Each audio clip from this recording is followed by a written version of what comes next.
What's going on, you guys? Today I've got the brand new Kansept Korvid XL, designed by Koch tools.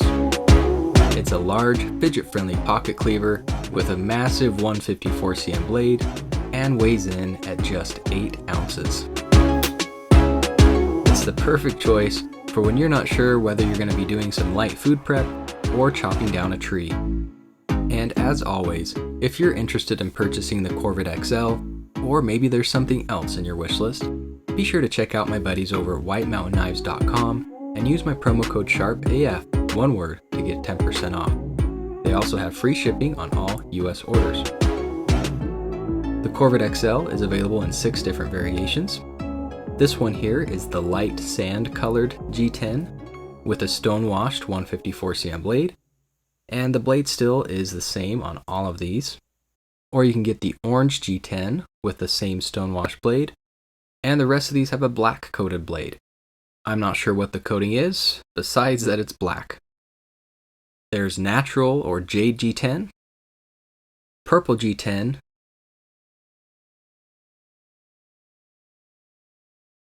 green and black G10,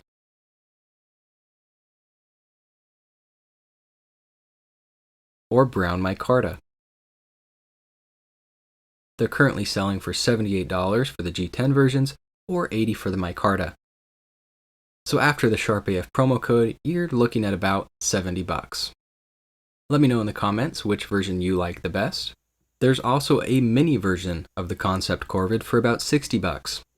And when I say mini, I mean mini. The blade length is only 1.5 inches and the total length is just 3.8 inches. So we have the XL and the mini. Is there even a regular size version? I don't think there is. You know, usually knife companies start out with a normal size knife and later they come out with the XL or the extra small. But there's nothing usual about this knife, so I guess that's fitting. So let's get into the specs.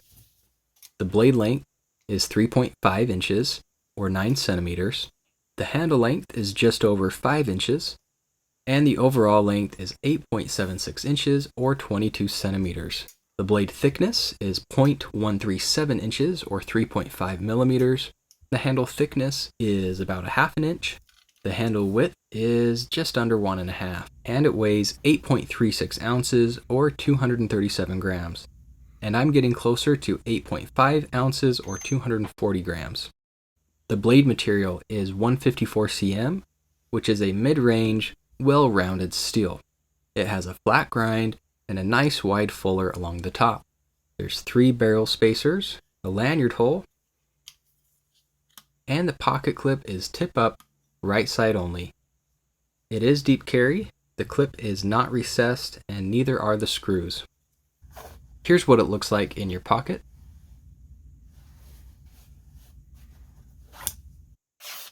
And it was pretty sharp right out of the box.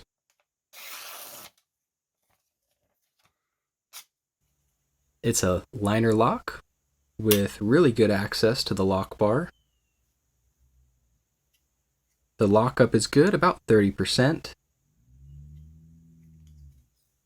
And it drops shut very smoothly. The centering is good. With the 5-inch handle, you have plenty of room to get a 4-finger grip, but there's also a forward finger choil. There's some jimping along the top of the spine. And it's actually pretty comfortable in your hand. There are multiple methods of deployment. Obviously we have the flipper tab, which you can light switch or push button. There's no jimping on the flipper tab, but it does protrude out pretty far. And the push button on this is actually pretty good. And obviously the light switch works great. You also have thumb studs, and the reverse flick is very easy with this big wide fuller. And it drops shut very smooth. This is probably what you would call drop shutty or fall shutty. The detent is nice and strong. It's running on multi-row caged ceramic ball bearings, and overall the action is very satisfying. Let's get into my likes and dislikes. I love this thing. It's a lot of fun. It's weird, it's cool, it's unique, it's fun, it's ginormous. Yeah, we all have some more practical everyday carry knives, but it's nice to have some that are different and fun. The detent is really good. Very impressed with that. Solid lockup, and with this thick and wide lock bar, you just get a solid thunk. Very solid lockup, very good deployment, very fun to fidget with.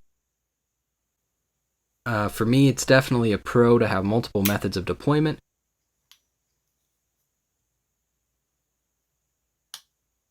We have great access to the lock bar. Some people might complain about that because you're going to have more on this side, and so wrapping your finger around the handle could be a little uncomfortable. I don't notice that at all. What I do notice is the ease of disengagement, which is important too with this big of a lock bar. I mean, it takes some effort to close, and so having plenty of access I think was important. Overall, it's built like a tank. They did a good job of not just making it extra large, but making it extra sturdy, extra tough. And it's a lot of fun to show off to your friends. Okay, so dislikes. The first thing obviously is it's not a great size or weight for most people for an everyday carry knife. And like I said before, we all have other knives that are more suited for daily carry if you're looking for a lightweight carry. Alright, also the thumb studs. On this side, because there's so much cut out of the handle for access to the lock bar, you can see the thumb stud's a little further away from the G10. On the flip side, you can see that thumb stud is pretty close to the handle. And, you know, for you lefties doing a thumb flick open, I think you'll be just fine. If I can do it, you can do it. But it's hard for me to reverse flick that thumb stud with my middle finger. It's just hard to get in there, and with a strong detent, that's definitely a challenge. So as far as the reverse flick goes, I'm normally using the fuller as opposed to the thumb stud. Alright, the pocket clip, it works really well. It does a good job of being a pocket clip, but I don't like it. I think it's kind of ugly. So I'll probably just remove it or look for a replacement. And the jimping on the spine, the jimping is not very grippy.